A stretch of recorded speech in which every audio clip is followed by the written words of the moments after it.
Arnulfo Teves. Attorney, good afternoon. Live kayo sa RMN DZXL Manila, si Rajuman Lourdes. Yes, Ma'am Lourdes. Good afternoon po. As always, good to hear from you. Mabuhay po kayo lahat ng ugat sa inyong katawan. Parang ang saya-saya mo ngayon, attorney. May good news po yata sa inyo. Paki-clarify po sa amin, attorney, etong kay Teves mo na unang-una. Sabi ko kasi dito sa nakuha namin kopya, siya po ay natasa na yung BJMP na siya po ay pakawalan. Ay, opo. Kanya lang po, yan po ay kung if he's not being held for any other offense. Okay. Ayan mga kababayan, si Teves po ay good news. Mukhang makakalaya na po mga kababayan at na-dismiss, acquitted po sa isang kaso ng murder mga kababayan.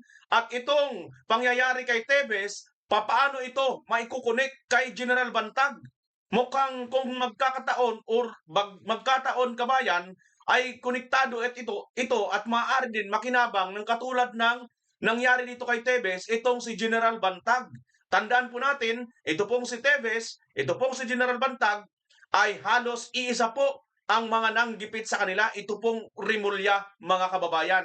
Now, paano na rin naman may kukunik ito kay Tatay Digong na pangyayaring good news na nangyari sa buhay ng pagka-acquit or pagka-dismiss sa kaso na murder ni Congressman Teves? Yan po ngayon ang ating pag-uusapan. Malalaman po natin sa bidyong ito kung ano po ba talaga ang ginamit at ginawa ni Atty. Topacio at ng kanilang mga kasamahan kampo ni Congressman Teves para mangyari po itong desisyon na ito na ma-acquit nga po sa kaso si Congressman Teves dito sa murder na ito. At kanino ba ito? Kasong murder. Sino ang nagsampa dito mga kababayan? Yan po ngayon ang ating hihimay-himayin sa mga puntong ito. Patapusin nyo po ang video na ito mga kababayan dahil makikita nyo po kung ano ang kahalagahan nito papunta doon kay Tatay Digong at kay General Bantag. May mga Bantag viewers pa ba tayo rito na natitira mga kababayan? Matagal-tagal na rin kasi wala tayong update kay General Bantag, ano? No, hindi na po natin alam kung nasaan si General Bantag. Di ba? So ngayon mga kababayan, titingnan po natin kung ano ang magiging kinaugnayan nito or sakasakali magiging epekto nito doon naman sa kaso ni General Bantag. Bago natin ipagpatuloy yan, magpapasalamat po muna ako sa walang sawang sumusubaybay lahat ng mga nagla-like, nag-share at nagsusubscribe sa ating channel. Lalo na ngayong mga bago pa lang dating at bagong bisita. Thank you very much. At sa mga hindi pa po natin, hindi pa po ng pasurpresa nating kunting palipay ba sa Tagalog, sa Bisaya. Patapusin niyo po itong video ito, mga kababayan, dahil mayroon po akong kunting man lang appreciation doon sa inyo. Alright, mga kababayan, tuloy na po tayo dito sa ating pag-uusapan. Ituloy po muna natin itong interview kay Atty. Topacio dahil hagip dito pati si Auntie Claire ninyo. Kaso nyo po, may dalawa pa po siyang kaso where bail is discretionary at hindi pa nabibigay. Yung pong kay Bato at saka kay Governor Digamo. So, hindi pa rin po siya mapapalaya. Although, Ayun, mga kababayan, hindi pa raw po mapapalaya itong si Congressman Teves, bagamat na-acquit na po siya sa isang kasong murder. Marami-rami po pala mga kababayan ang naging kaso ni Congressman Teves. Kaya ito ay hindi pa rin po daw siya makakalaya. Pero mga kababayan, ituloy natin sa Atty. Topacio. Ano mangyayari sa kanya? at doon na rin po tayo papunta. Opo. Attorney, sandali. Etong kasong ito, sa kanino to? Anong kaso po ito? Na-acquitted siya? Ito po yung kay board member Michael Dungog po na 2019 pa. Ito po ay inimbestigahan na noong 2019 sa piskalya ng Dumaguete City at napawalang sala na po si Congressman Teves. Ngunit alam niyo naman, itong kasalukuyang administrasyon, siya ay hinaharas, binuhay nilang bigla, pinail, at edi kamote nangyari sa kanila. Hindi na po, pwede pa namang maghain ng appeal yung kabila. Ang hain na lang po dyan, since that is a dismissal due to the granting of a demurrer to evidence, yan po, it operates as an acquittal. Ang tanging magagawa lamang dyan ng gobyerno ay mag-file ng petition for certiorari. Pero iko-contest pa rin po natin yan. Siyempre, baka naman na double jeopardy. But we will wait for further developments po. Okay, so linawin po natin, attorney, sabi niyo rin po, hindi pa siya makakalabas kasi meron pa siyang dalawang kaso. Opo, yes po. Tama po yan, Ma'am Lourdes. At sabi niyo po, sa inyo ha, as a lawyer, tingin niyo, susunod na rin po itong mababasura. Well, sana po. We are confident ganun ang mangyayari sapagkat ito naman po talagang gawa-gawa lang naman po. Pinintang lang sa kanya para siya ay mapiit. Alam niya naman sa gobyernong ito, hindi na kayo magtataka dito sa gobyernong ito eh. Oo, okay. Attorney, kukunan po namin kayo ng reaction. Sabi po ni Auntie Claire, ni spokesperson Claire, yung kaso po na inihain ni Representative Leviste against her, sabi niya, ang pinanggalingan ng statement na nakasisira para kay Leviste ay yung ombudsman. So, ba't hindi yung ombudsman? Bakit ako? Bakit naman po? Wait muna mga kababayan ha, reaksyonan ko muna yon yung kay Teves. So yon, malinaw na hindi pa po makakalaya si Teves dahil mayroon pang dalawang bukod na kaso. Ano ho? Yun nga yung isa doon kay Governor Digamo. Kala nga rin natin mga kababayan, ang nabalita natin ito kahapon sa Birada Aguila, ay ito na nga yun, no, kay Digamo. Kasi yun talagang pinaka-famous na naging kaso ni Congressman Teves. Doon nga siya natanggal, di ba? Sa pagiging congressman. Mga kababayan. Ito lang ang kapansin-pansin lang natin sa nagdaang 19th Congress. Si Teves, hindi pa po nahahatulan. Katunayan nga yan, no?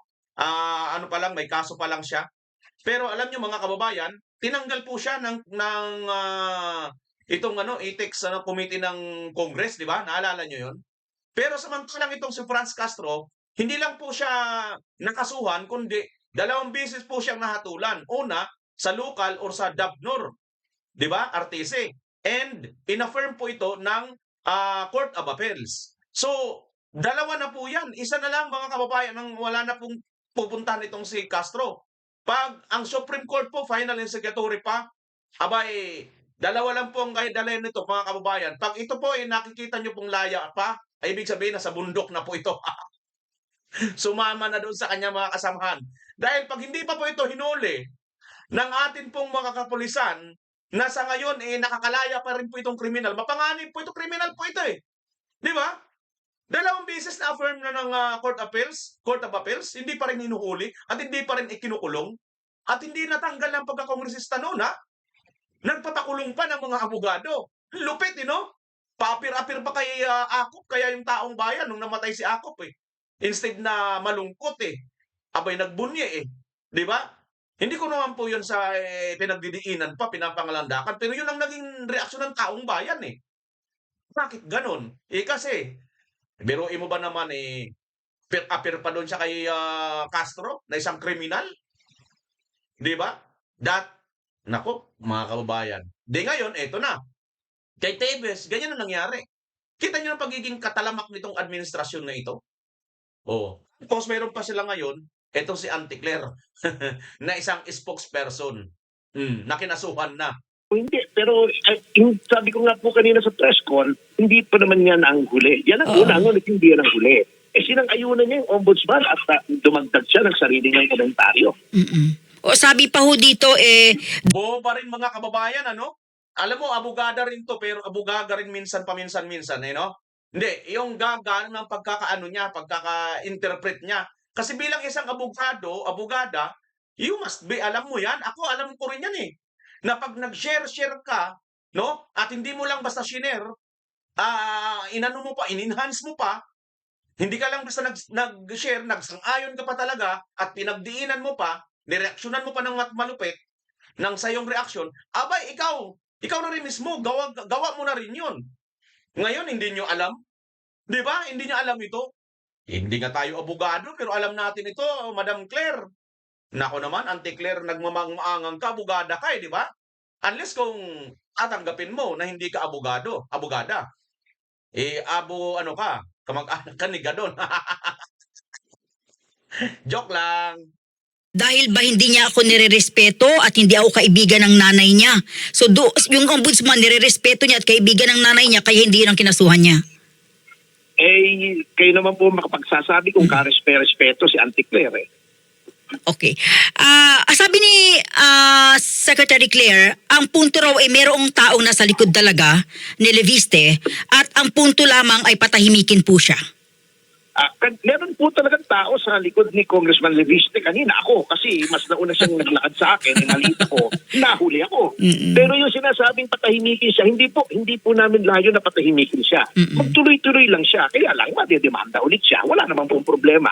Ayan, Ate Claire. Sabi ko nga dun sa Birada kahapon, mayroon talaga nasa likod ang taong bayan, di ba? Yun ang taong bayan kasi nga, una, hindi lang po basta taong bayan. Unang taong bayan, yung mga pinagsisilbihan, constituent nitong ni Leviste. Yun ang nasa likod ng kanilang representante na si Congressman Leviste na sinisira mo ang pangalan ng Ticler. At hindi ka naman pinipigilan, ayon kay Atty. Topacio, sige lang, tuloy ka lang tuloy. At least, madidimanda ka pa rin. Ganon man din ako. Ayaw kong matanggal si Anticler. Hindi, mga kababayan, ayaw kong matanggal kasi dati, inis na inis tayo. Wala tayong marinig dito kay Marcos Jr., di ba? Tahimik eh. Ngayon, naglagay ng Anticler, nainis pa rin tayo. Kayo naman, masyado kayong sala sa init, sala sa lamig.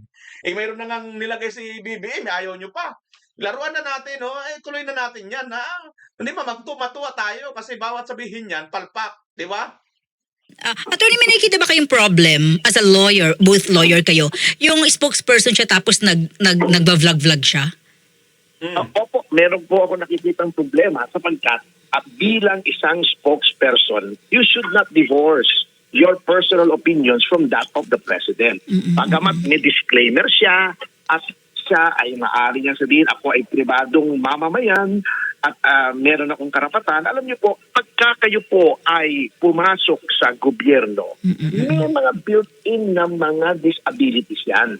Ang ibig po sabihin, magkakaroon na ng mga bagay na hindi nyo pwedeng gawin. Unang-una po, kahit sino pong kawangi ng civil service natin ay hindi pwedeng mag-indulge sa partisan political activities. Of course, may mga exception, pero konti lamang yun. Number two, kung ikaw ay abogado, katulad ni Andy Claire, hindi ka na pwedeng humarap sa korte. What I'm trying to say is, hindi po, porket ito ay sasabihin mong opinion mo as a private person, ito ay proper na. Pangalawa, siya ay nagkakaroon ng tinatawag na platform dahil siya ay presidential spokesman. Hindi tama na yung platform na yun ay gamitin niya upang siraan ang mga tao, lalong-lalo na kung ang mga sinasabi niya ay hindi naman ang galing sa presidente, she's not speaking for the president at wala namang basbas ng Pangulo. At lalong-lalo na kung walang katotohanan, puro kasinungalingan ang sinasabi niya, lalong nga kahit sinong tao ay hindi pwedeng gawa ng gano'n without facing the consequences. Attorney, sandali, sabi niya, sino ang sino ang nasa likod para mabusala ng aking bibig? Sino ang lubos na makikinabang dito? Ano po yun? Sino Sabi niya, yes, mayroon daw nasa likod ni Leviste para mabusala ng kanyang bibig. Hindi siya pagsalitain na. At sino ang lubos na makikinabang dito? Wala po nasa likod. Kasi ang kanyang nilapastangan ay si Leviste. Ang naging biktima ng kanyang slander, ng kanyang mga kasinungalingan ay si Leviste. Sino pang kailangan nasa likod ni Leviste para magdemanda? Walang iba kundi si Congressman Leviste. Hindi naman po pangkaraniwang tao si Congressman Leviste.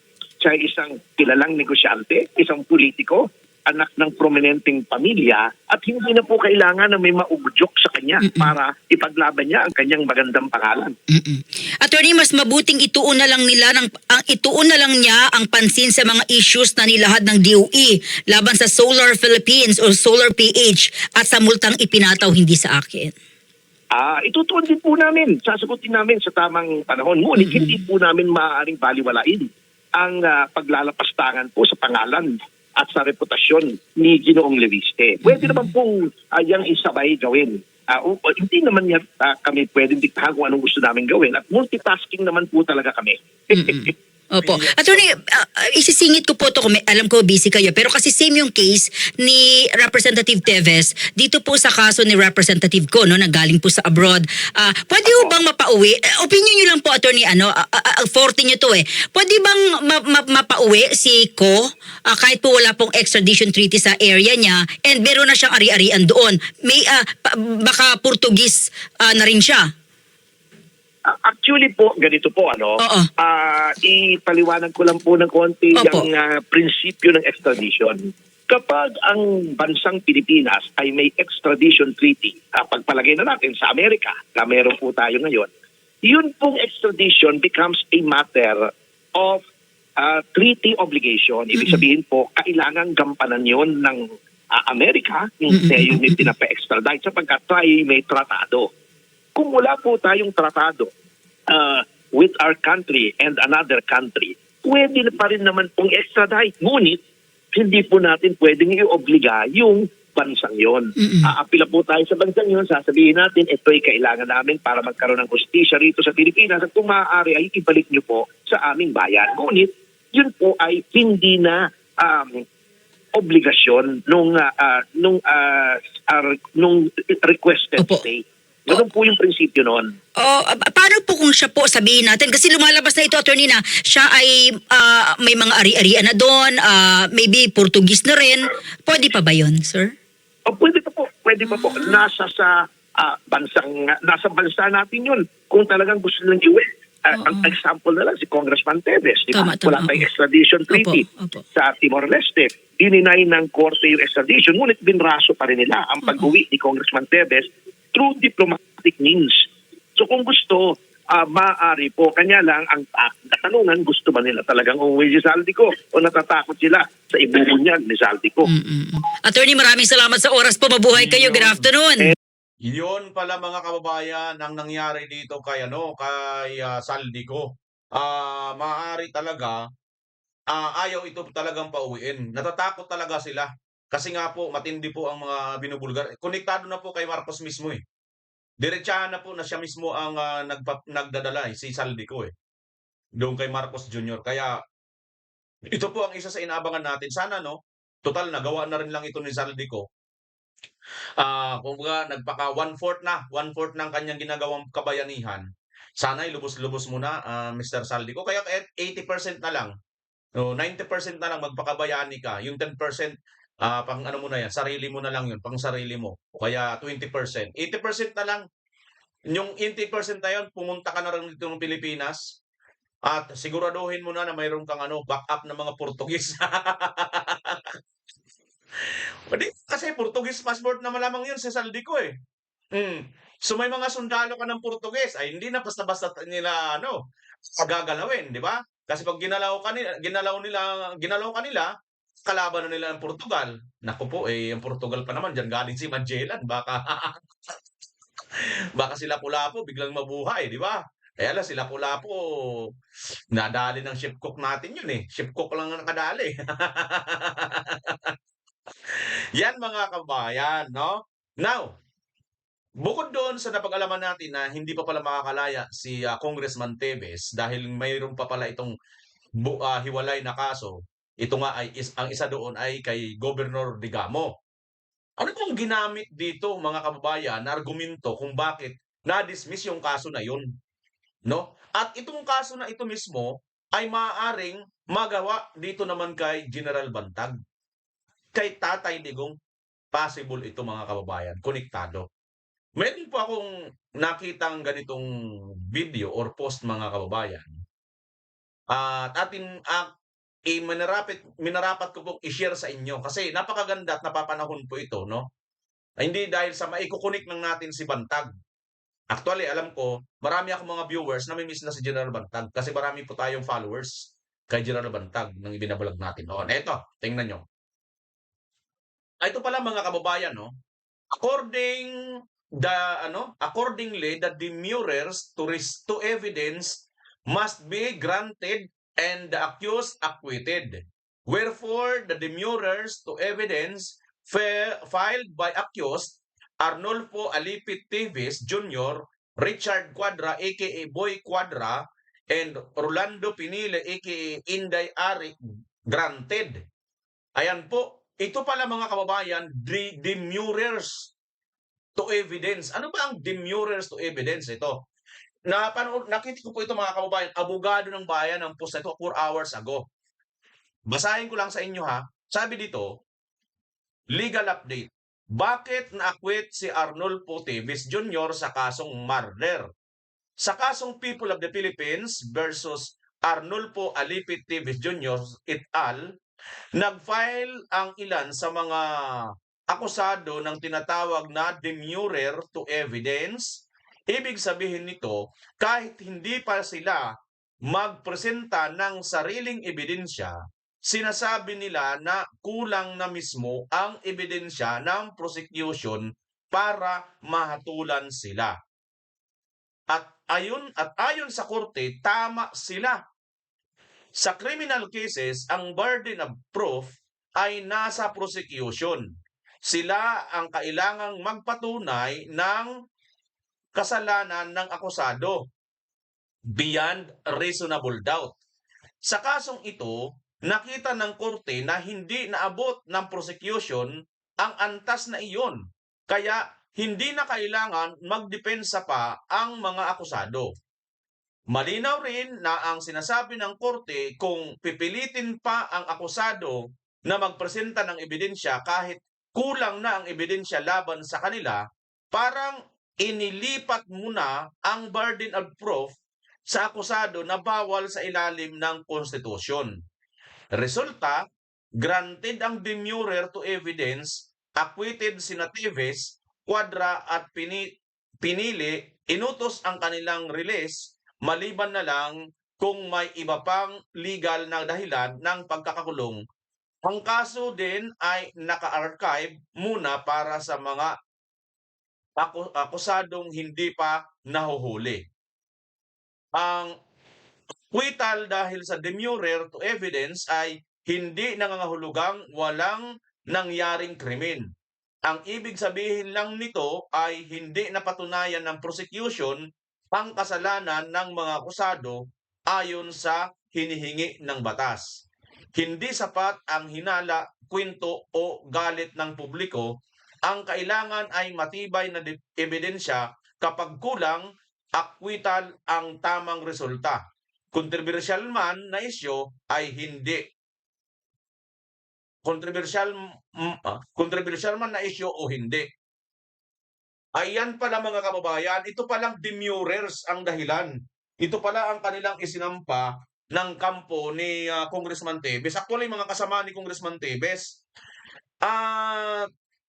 atin po itong tiningnan pa, mas malalim pa mga kahulugan. Ang demurrers pala mga kababayan ay isang terminong legal. Sa Tagalog, ang pinakamalapit na kahulugan nito ay pagtutol sa ebidensya ng prosecution o motion na ibasura ang kaso dahil kulang o mahina ang ebidensya. Mas malinaw na paliwanag kung ang kampo ng akusado, halimbawa kina ex-Congressman Teves ay naghain ng demurrer, ang sinasabi nila ay kahit tanggapin pa na totoo ang lahat ng ebidensya ng prosecution, hindi pa rin sapat ito para mahatulan ang akusado kaya dapat nang ibasura ang kaso. Kailan to ginagawa? Ayun mga kababayan. So ibig sabihin, kahit pala mayroon ng kaso, mayroon ng isinumiting ebidensya ang mga prosecution laban dito kay Teves, pero ang kampo nila Teves ay nagsampa ng demurrer, ibig sabihin nila, nakikita nila na kahit tanggapin pa ito ng huwes kung mga ebidensya laban sa kanila, nakikita nila na hindi ito sapat para sila ay makonvict. Ganun mga kababayan. Now, tiningnan ito ng korte at napansin nga ito ng korte na oo nga, tama nga. Kasi pagdating dun sa taas mga kababayan, kailangan po pag mga heinous crimes, mga bigat na kaso, lagi po kaakibat ang beyond reasonable doubt. Yung walang pag-alinlangan na nagkasala. Ngayon, isang katiting, isang maliit na pag-alinlangan lang, hindi na po yan obra. Yan ngayon ang nangyari kila Congressman Teves at kanyang mga kasama. Maliwanag. Now, ito may kunik dito kay Bantag. Nako mga kababayan, kung si Bantag kasi hindi pa nagtutuloy ang kaso, naka-archive ngayon, di ba? Ito analogy ko lang. Kung si Bantag halimbawa noon nahuli na nila, tapos nagtuloy-tuloy na yung kaso, mabilis pa sa alas 4 na i-file ito ni Bantag na demurrer, baka si Bantag ngayon nakalaya na. Katulad na rin ni Congressman Teves. Bakit? Kasi mga kababayan, sinundan po natin ang kaso ni Bantag. Nakasunod po tayo noon. Mayroon po ako mga nakita, no? mayroon pa akong napanood na mga video mga kababayan. Ayaw ko na lang pong i-ano ha, basta may mga napanood po tayong video diyan noon. At tingnan niyo nga oh, tingnan niyo po itong video na 'to oh. Ayan oh, itong kausap sinong kausap ko dito sa baba? Kikita niyo ba 'yan? Oh, anong pinag-uusapan namin diyan? Mga kababayan, sinasabi ko lang sa inyo, ah, si Bantag at saka si Tevez, iisa ang mga nanggipit, 'di ba? Itong Remulla at Marcos admin. Dahil itong si Tevez, hindi naman siya talaga Duterte supporters eh. Ang issue ni Tevez, ang hinala ng ilan eh, dahil ito'y tungkol yata sa online ano eh, sugal, oh, 'di ba? Dahil hawak yata nito yung parte diyan sa Negros. Hindi ako masyado talaga sumubaybay dito kay Congressman Tevez, no? Kasi hindi ko ito masyado ano talaga. Although na-interview na namin ito ng live, ilang beses na namin ito na-interview. Kasama yata si Atty. Topacio. Basta mga kababayan, hindi lang ako masyado dito nakapag-focus dito kay Tevez. Dito ako kay Bantag. Pero gayon pa man, mga kababayan, kung sakasakaling si Bantag nga ay lumantad pagkatapos nag-file si Bantag ng demurrer, baka mabilis pa sa alas 4, makamit din ni Bantag itong hustisya patungkol po dito. Ma-acquit din siya at madidismiss yung kanyang kaso. Based po doon sa nakita lang po natin. Pero hindi ko po ito ano, kasi nasa korte yan. Ano ko lang yan, kumbaga analogy ko lang yan, mga kababayan. Okay? So yan po ang pagiging konektado kay Bantag dito. Malamang panalo din sana si Bantag at merisi kay Buyeng dahil si Buyeng naman talaga eh. Una mga kababayan ha, bigyan ko lang kayo ng konting ano. Naalala niyo pa ba noon, si Bantag hindi pa naman nakakasuhan? Wala pa siyang kaso, pero may pronouncement na si Buyeng noon. Bantag, subuko ka na, face the music. Wala pang kaso, walang warrant of arrest, pero susukuin mo. Come to think of this, isipin mo nga yan mga kababayan, saan ka susuko kung wala ka namang pagsusukuan pa, wala ka pang kasalanan, di ba? Yan po ang ating sinasabi mga kababayan. So, sayang nga lang itong si Bantag talagang hindi naman sa takot, kundi nagsigurado lang sa kanyang buhay. Dahil nga sa napakatuso napaka ano nitong ano ngayon, talamak nitong admin na ito sa panggigipit, di ba? Kita nyo naman ang mga batang congressman Lahat na lang sila ginipit, di ba? Kaya yan mga kababayan. So ngayon, ano nang ano na ang susunod na hakbang nito? Antay-antay na lang po tayo. Sana nga si Gerald Bantag nasa ligtas, no? Maayos ang kanyang lagay. Hindi na po natin alam kung nasaan si Gerald Bantag ngayon 'Di ba mga kababayan? So ayan. Ngayon, punta naman tayo kay Tatay Digong. Paano mo ito, Bimar, masasabing may konekta kay Tatay Digong? Ito, kahapon 'di ba? May post na ganito. Itong ICC. Sabi dito ng ICC, naghahanap pa sila ng mga bagong witnesses or iba pang mga witnesses. Alam niyo ano, itong ICC, bukod doon sa kanilang ginawa na hindi na nga nila sinunod yung sarili nilang rules, yung sarili nilang due process. Nandoon niya sa Rome Statute na kailangan dalhin sa local judicial authority. At hindi po nila yan sinunod. Tinanggap lang po nila ang pagkakakidnap kay Duterte kahit hindi po dumaan ito sa local judicial authority. In short, maaari po itong kamukha ng ginagawa ng mga MPE. Di ba? Kasi hindi po dumadaan kangaroo court, hindi po dumaan sa legal due process ng local judicial authority ng bansang Pilipinas. In short, MPE, kangaroo court lang ang gusto nila, brasuhan lang. Kasabwat, or hindi man nilang aminin, pero maliwanag, paano makarating doon si Duterte kung walang nagpahintulot na gobyerno ng Pilipinas. Hindi man nila amining magkasabwat sila at itong ICC dahil wala naman silang kaso, nagiging wala na silang silbi dahil kaya lang naman sila nagkaroon ng silbi dahil kay Tatay Digong. 'Di ba? Pero maliwanag ang sarili nilang roles ay nilabag nila. Plus factor ito mga kababayan, ito ngayon nangyari kay Teves. Tingnan mo ha, kung sapat na pala ang mga ebidensya para i-convict mo si Duterte, sapat pala ang mga witnesses mo para i-convict mo si Duterte, bakit mo ba kailangan magtatawag pa? So dito pa lang sa puntong ito mga kababayan, di ba may kahawig ito dito kay Teves? Na sinasabi nga kailangan filean ito ng demurrer. Hindi ko lang alam kung mayroon din bang demurrer dito sa ICC, no? Sa bagay, demonyo yata. Nandiyan kaya wala sa kanila yung demurrer. Yata lang naman, di ko alam. Alam ko si Kalbo Mangkanor. Yung Kalbo dyan, Mangkanor yan eh. Yung si Karim, di ba? 2 beses yan nakasuhan ng sexual assault yata or harassment, di ba? So alam, yan yung mga mga kababayan. Ito naman ngayon, ang problema dito kay ICC, mukhang brinaso lang talaga nila. Kasabwat, ayaw man ang aminin, itong gobyernong ito, kasi alam nga naman, maglipad ang eroplano ng private, pati mga oligarch pa nga ata mga kababayan di ba? Kaya mapanganib po, ano nangyayari? Bakit kanyo may posibilidad ng mga oligarch?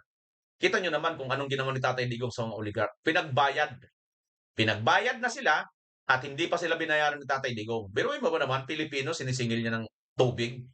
Pilipino ang may-ari ng tubig Tapos oligarch ang maniningil sa atin, utang, drug. Yung tubig galing yan sa natural nature natin Silang nagmayari, mga bugok din talaga ng mga kaubayan. So yan ang ipinagmalasakit ng Duterte. Kaya nagsama-sama malamang itong oligarch, itong bangag administration ni Marcos Jr., plus ang mga politiko na mga tambaluslos na mga kurap. Kasi nga, si Duterte, bago nila nadalhin dyan, yun nga yung GAA. Isiniwala ni Tatay Digong ang GAA, yung gold reserve ng Pilipinas sa binenta ni Marcos, na hindi nakikita na ngayon, yung Maharlika 500 billion investment fund, wala na. Isinisiwala ni Tatay Digong lahat yung mga yan, pati yung GAA ng 2025. Kaya ngayon, nagsama-sama sila, bitbitin nyo na yan, kidnapin nyo na yung Duterte na yan, kaya delikado na tayo dyan mga kababayan. Ganyan po ang nangyayari, di ba? Kita nyo mga kababayan, panoorin nyo po itong isang si Erese. Nandito yata si Erese, mayroon dito siyang video na ito totoo, panoorin natin. Sinabi po ni Caloocan Representative at Senior Deputy Minority Leader Edgar Erice na 2 kaalyado ni Vice President Sara Duterte ang maghahain ng impeachment complaint laban kay Pangulong Bongbong Marcos. Ayon kay Erice, isinasapinal na umano ang draft complaint laban kay PBBM. Sinabi ni Erice na niyaya rin siya na i-endorso ang reklamo, subalit siya itumanggi dahil nais niyang magkaroon ng bukas na isip sa gagawing pagtalakay ng House Committee on Justice sa reklamo. Ang ihahain umanong reklamo ay may kaugnayan sa mga irregularidad sa 2023, 2024 at 2025 national budget. Samantala, sinabi ng Makabayan Bloc na wala itong alam kaugnay ng impeachment initiative laban kay Marcos. Sa ngayon, abala pa umano sila sa paghahanda sa muling paghahain ng reklamo laban kay VP Sara sa susunod na buwan. Kita nyo naman mga bugok mga kababayan, mas abala sila sa pagsampa kay Vice President Sara Duterte na 125 million ang hinahabol. Pero itong si Marcos Jr. na trillion, billion, ayaw nilang habulin. Ganyan po talaga kabaliktad ang mga utak nitong mga dilawang tain na itong mga kababayan. Di ba? Ang lupit, Tingnan nyo nga itong sinasabi ni Congressman Erese. Di ba? Ang sinasabi ni Congressman Erese, ito. Tingnan yung sinasabi ni Congressman Erese. Nasaan na yun? Vice President Sara Duterte. Tinatanong namin Malacanang si Claire Castro. Ano bang posisyon ni President Marcos kung sakasakali? Parang nag-iba yung hangin. Dati lagi sinasabi ni President Marcos, I don't see the point di ba? Sinasabi niya, bakit nyo impeach yan? Pero ngayon, sabi niya, kapag you have something to account for, yun ang takbo ng natin. Ito yung flood control, kailangan accountability. Ano po yung basa nyo sa ganyang sentimiento ngayon ng Malacanang? Alam nyo, ako po hindi ko naman pinapawalang sala si Vice President Sara. Ang problema lang talaga, nung nakaraang kongreso, in-incentivize yung mga congressman para talagang habulin si Vice President Sara. Kaya nga ibig sabihin, ang nangyari po noon, inaakusahan si Vice President Sara, pero sa pag-aasok sa kanya, ang ginamit, yung nakaw ng nakaw doon sa kabalang bayan para mabigyan lahat ng mga, parang binusog yung mga congressman. Ito parang sinasabi nga, kung magsalita ka lang, meron kang may additional kang magsalita ka lang laban kay Vice President Sara noon sa mga Duterte, meron kabibigyan ka ng Yun, binusog na busog. Bundat na bundat, biruin nyo. 150 million ba naman eh, ayon kay Congressman na Toby Chanco eh. Talaga naman, pipirma ka na. Tapos, si Vice President, ang hinahabol nila, 125 million versus sa kanila, na almost 200, 300 silang congressman, tumanggap ng tigwa 150 million. Grabe itong mga animal na to. Biruin nyo, ang hinabol ninyong ayop kayo, 125, na marami pa ang nakinabang, di ba? At nabuking pa dyan yung katiwalaan ni Saldico. Biruin mo ba naman, construction, mayroong laptop?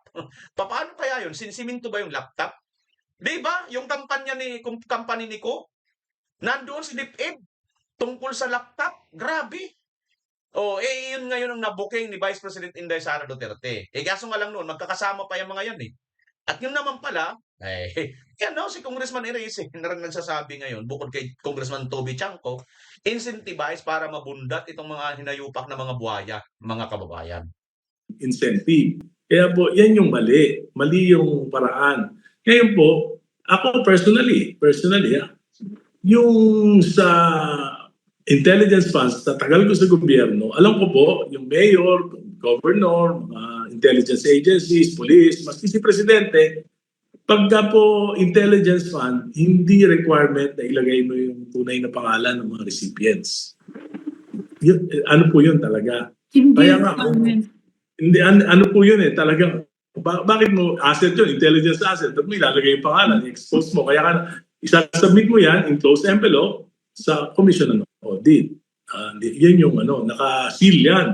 Unlike nung, yung intelligence fund po, unlike yan any other funds sa ating budget na, maski po mga mayor, makikita nyo, pag nag-submit sila, hindi nila i-identify talaga yung mga tao, lalagyan nila ng alias. So, hindi sa akin problema yan. Ang problema ko lang dyan, kung halimbawa ako po, dumating yung pagkakataon, magkaroon ng Justice Committee hearing, ang itatanong ko po kay Vice President Sara, paano mo ipapaliwanag na paano mo nagastos yan ng 11 days? Di ba?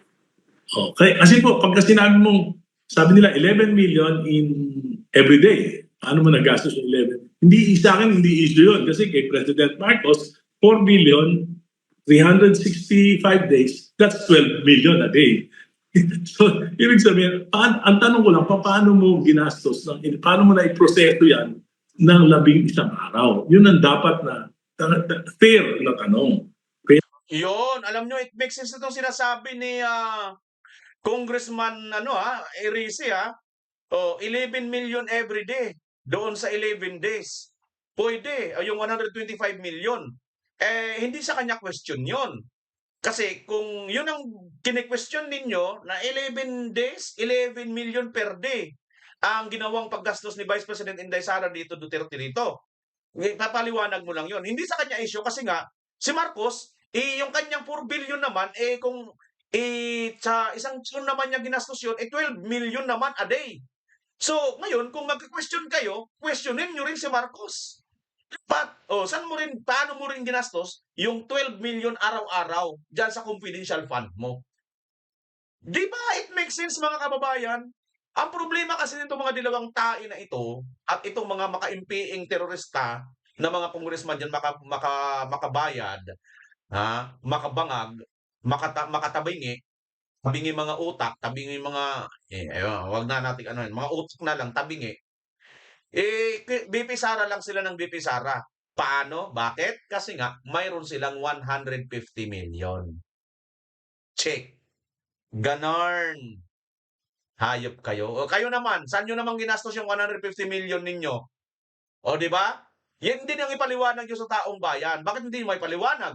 Hindi ito si Congressman Teves, Teresi, Fair na tanong. Kaya lang po, noong nakaraan, kasi nga, ang nangyari doon sa impeachment, it's a partisan political process.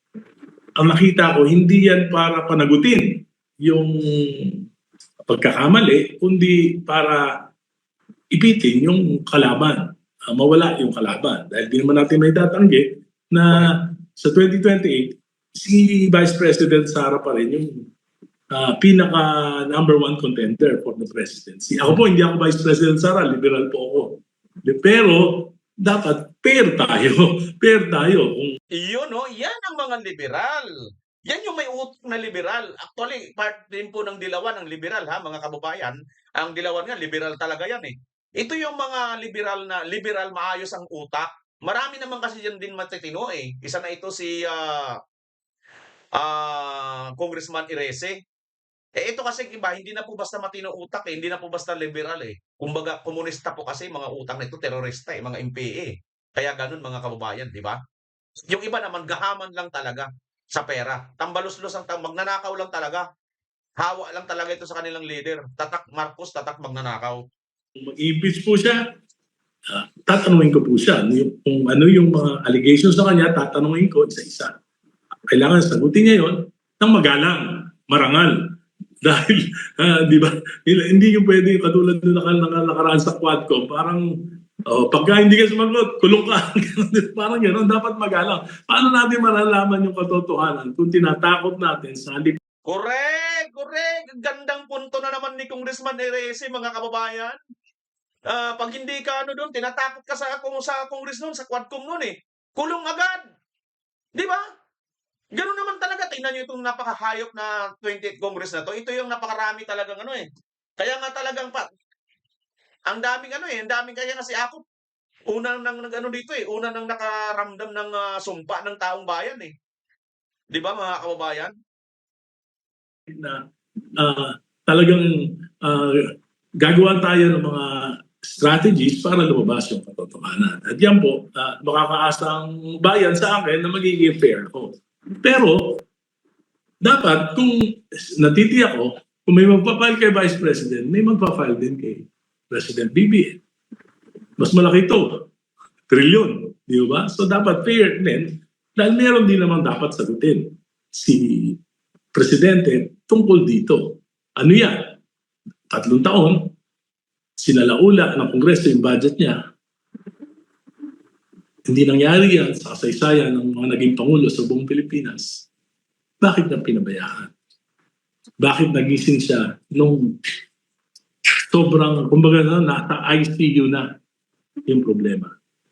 And that is, yan po ay malaking kababayaan ng isang Pangulo. Dapat sagutin po. Correct. Sabi ko nga, it's either you are complicit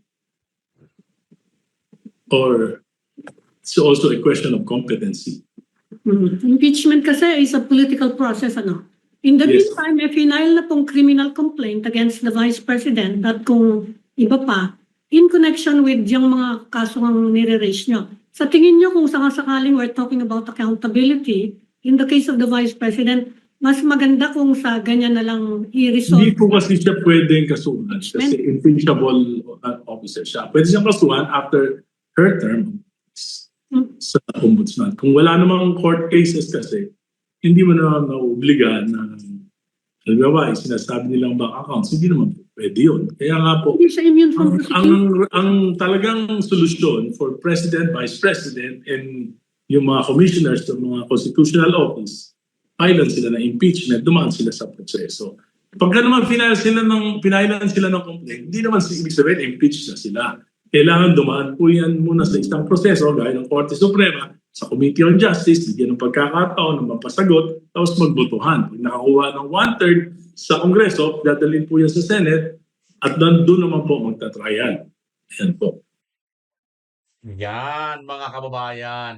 Yan po ang magandang punto dito ni Congressman Erese. Kasi nga po, hindi nga talaga uubra itong mga kanilang kagustuhan. So yan, ano po ang inyong masasabi dito? At ano po ang maano ninyong koneksyon na pangyayari nitong ano, itong dito kay Vice President Sara Duterte mga kababayan na talagang pilit nila, no? Pilit nilang si BP Inday lang ang gusto nilang i-impeach kasi nga po ay takot po sila na ang Duterte makabalik, mga kababayan. Ngayon, sa tingin nyo kaya, naniniwala pa ba kayo? May mabubuo pa? Ako, wala na po. Hindi na yan susuportahan ng ano, mga kampo ni Tambaloslos. Kasi si Tambaloslos, mga kababayan, nilalaglag na rin eh. Maniwala pa ako kung si Tambaloslos at saka si Marcos Jr. eh mag-ano pa sila. Isa pa, buo pa. Kaso ngayon, basag na po ang kanilang samahan. Ang kanilang pinsang samahan, wala na po. At unti-unti na po ngayong ilalaglag at nilalaglag na rin to si Martin. Unti-unti nga lang. Una, yan di ba, kakasuhan na. Kaso nga lang, yung kaso binigay sa kanya, eh parang civil lang yun eh. Parang walang ano eh, parang ano lang yun, responsibility lang yun bilang isang pinuno ng Congress eh. Yun lang yata ang inano sa kanya. So wala pang pagkakakulong yun. Hindi pa yun talaga makakulong si Martin. So di ba, mga kababayan, at least, di man ngayon, sa 2028, sure tayo dyan na may kalalagyan na po itong mga ito. Kaya natatakot po sila, mga kababayan. Ano ho? So abang-abang tayo. So dahil dyan, mga kababayan, huwag kayong mahiya mag-comment. At ang inyong i-comment, pwede nyo pong ilagay ang pa-shoutout naman BMR. Taga saan ka or taga rito ako sa ganito, paki-shoutout ako. Dahil ito na ngayon, atin na pong tutunguhin ang inyong mga pa-shoutout at comment section. Puntahan na po natin yan, mga kababayan. At isa-shoutout ko po kayo para ano, the way of my appreciation man lang sa inyong panonood at pagsuporta sa atin. Ito po, sabi ni Dina Panulaya from CDO. Dina Panulay, DDS, sabi niya. Thank you, ma'am. Sino pa ba rito? Ito, hindi ko na naanuhan to, hindi ko pa na-checkan, no? Teka, mga kababayan, tuloy lang tayo. Yung may mga yung mga nagpapa-shoutout, i-shoutout natin. Sino pa ba? Ang gusto magpa-shoutout mga kababayan, comment lang kayo ng shoutout BMR para mailagay po natin ha. At pakilagay nyo rin ang inyong mga lugar kung taga saan kayo nang sa ganun i-mention naman. Ayan, Mary Anticler sabi ng isa, Tamsak host. Tuloy mo lang mayor. Nasaan na ba yung may mga rito pa-shoutout? Ayan. Ayan, saan na ba yun? Ayan, ito. DDS kami from Ipil, Zamboanga, Sibugay. Benedictus Soko. Shoutout sa iyo, Benedictus Soko. Ayan. Solid DDS from Mindanao. Duterte, Rosoli Duterte work in Italy. Wow. Sabi ni Liza Abanza. Uy, Liza Abanza, shoutout sa inyo dyan. Nasa Italy. Ayan. Sino pa ba? Ito, Dan Sharing. Sa i-heart natin. Bimar, salamat sa mga congressman. Magmata na sa nahitabo sa Pilipinas. Grabe. Ayan. Sabi naman ni Cecilio. Sir Bimar, mabuhay ka. Salamat sa paghatid mo ng mga balita. I'm watching from Saudi Arabia. Yan, si Anabilia Dominguez. Yan, mga kababayan, si Anabilia Dominguez. At ito naman si Alina. Alina. Everyone, Martinez from New York. Yun, shoutout sa iyo. Martinez from New York. Yan, mga kababayan. Sino pa ba ito? Dinis po ako from Iloilo. De La Viga. De La Viga yata. Dinis po kaming buong pamilya Vimar from Novaliches, Quezon City. Uy, shoutout sa inyo taga Novaliches. Judith Abatayo. Judith Abatayo, no? Watching from Tokyo, Japan. More power, Vimar. At mabuhay ang mga Duterte. God bless always. Sabi ni Bing Sato. Bing Sato, ma'am, shoutout. Shoutout sa iyo, Vimar. Solid Duterte po kami from Bicol, Albay. Uy, mga taga Bicol, Albay. Si Edward Bia. Edward Bia, shoutout sa inyo dyan, ha? Good morning, sir. Sana po makulong ng lahat na magnanakaw. Tsaka si Chucky Anticler, sabi ni Cecilia Pirandos. Yan. Sino pa ba ang mga nagpa-shoutout? Yan, Dan Shearing, si ano. Ito si Ate Charilo, member ko ito mga kababayan. Visa Lord, ayan, proud of you. Asan pa may mga lugar at nagpa-shoutout. Watching from Batarasa, Palawan. Uy, maganda yun sa Batarasa. Willie Santiago, shoutout sa iyo, sir. Watching from Bahrain, DDS Forever Solid Duterte. Hello po, Sir B. Mark, God bless, sabi niya. Ni Nurin Madil, yan. DDS ako from Zamboanga City. Wow, taga Zamboanga City. Hermi Raval, shoutout sa inyo dyan sa Zamboanga City. Pakilagay niyo pong yung lugar para ma-mention po kayo, no? Well done you, sir, Mayor ng Laguna, kung sino ka man. Saludo ako sa iyo, sabi ni Delia Paracha. VMR, ang galing ng mga comment mo. Pa-shoutout ako from Pasay. Uy, magandang hapon. Shoutout sa inyo dyan, taga Pasay. Naimida. Ano to?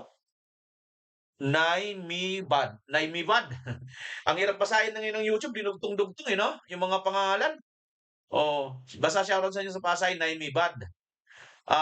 Maria Jubilin Shirato, yan. From Japan po, Maria Shirato, shoutout. Uy, shoutout sa iyo. Maria Shirato from Japan. Kumusta ang mga lapad dyan? Nestor Parasueles, didis po ako from Davao del Sur, Mindanao. Shoutout sa inyo, sir. Watching from Brunei. Sino ka naman? Shoutout sa iyo. Lia Lia Bianito. Yan. Watching you, BMR from Toronto, Canada. Oy, sa mga taga Toronto, may mga kaibigan ako dyan. Fee Pahilanga. Shoutout sa iyo, ma'am. Hello, BMR. Good being. Watching from CDO, Mindanao. Oy, mga taga Cagayan de Oro. Si Bobby Guerrero. Shoutout, sir.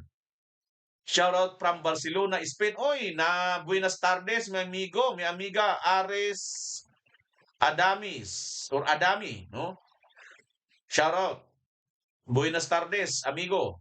I'm from Davao Oriental. Saan ba banda sa Davao Oriental? Annabel Dominguez Dadang. Shoutout sa iyo, ma'am. Watching from Cyprus, mabuhay ka po. Thanks for all the news, sabi ni Zinia Vicente. Oy, may mga viewers ako diyan sa Cyprus ba 'yun? Mayroon ako minsan nagulat ako.